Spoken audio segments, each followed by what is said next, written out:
I think most everyone who went on the trip would agree that being with the kids was like one of the best parts of the whole trip.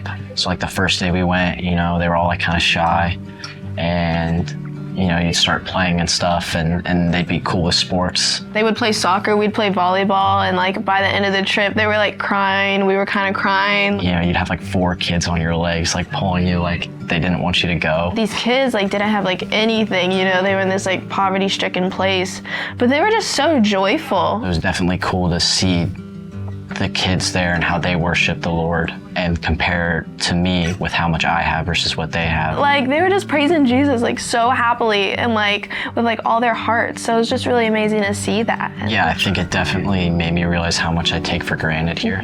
I mean, we have a whole building dedicated to like being able to have chapels and worship, and I think I've not fully taken that opportunity to really grow in my faith. It made me like think that like I should be more grateful for what I have, because like I'm not even that joyful. I have like all this stuff. So I think that part was really cool, just to see the joy they had. And then I'm kind of like, what's my excuse to not have that same joy? I just kind of have like a renewed heart that's kind of just like ready to grow. I think I just caught going through the motions. I mean, I've been at Troy Christian since forever, pretty much. I got just used to everything, and I started taking it all for granted. So definitely this year and this trip just kind of, just like renewed that fire. So one of the big things that Mr. Smith was teaching us on the first night was after we had been like carrying buckets all day, he said, isn't it nice when you're carrying something heavy and someone takes a step towards you to help you carry that weight? And like that hit me, and I know it hit a lot of the other people that were on the trip.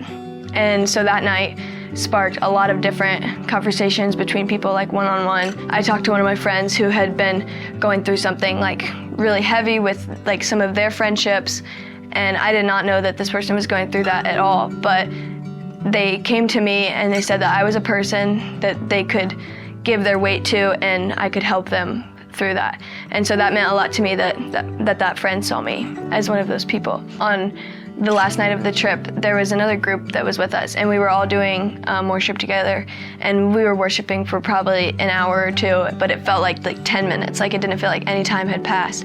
And everybody was like crying and hugging each other, praying over each other, and praising God. Like you could feel his presence like no other. I think that was the most powerful experience that any of us had had. It was just really cool to see how God was working and changing in our lives. I was one of the people who were on the trip, and I got inspired to get baptized. And that was something in my life that I had always drove away from because I was scared about doing it in front of people. On the trip, I heard Mr. Smith talking about how they had done baptism before, and that night it just stuck with me, and I just went and sat down. There's this platform down by the water, and the waves are crashing, and I just sat there and I just looked up at the stars, and I was just like, God, is this what I'm being called to do? And I truly felt his call to do that. And I went to Mr. Smith and I was like, Mr. Smith, this is something I'm serious about, and we made it happen, and I'm so thankful that it did, and that completely has changed my life. Yeah,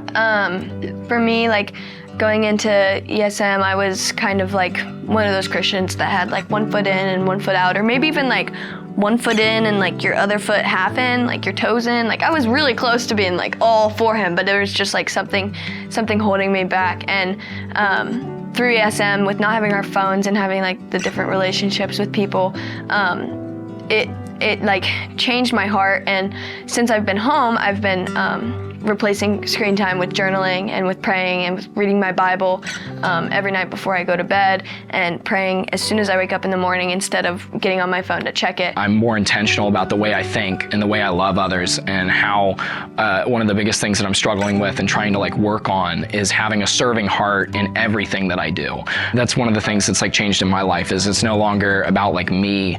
It's how can I show the love of God to others, and how can I serve them? We were inspired to bring this back to TC and back home, and we were really diving into how can we take the things that we'd been learning and the relationships that we've been forming without our phones and the power that we've been feeling of God, and how can we bring that back to Troy with us and spread that to the school and make a change in the school. We're wanting to really come back to school and like make this change.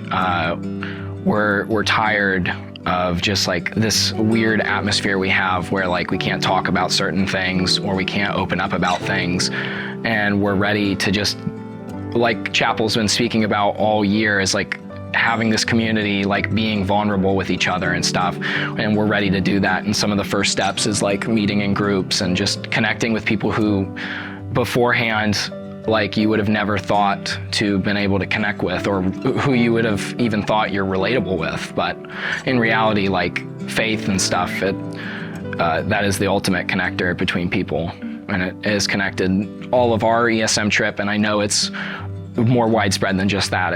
It happened on the other trips, and it's happening within our school.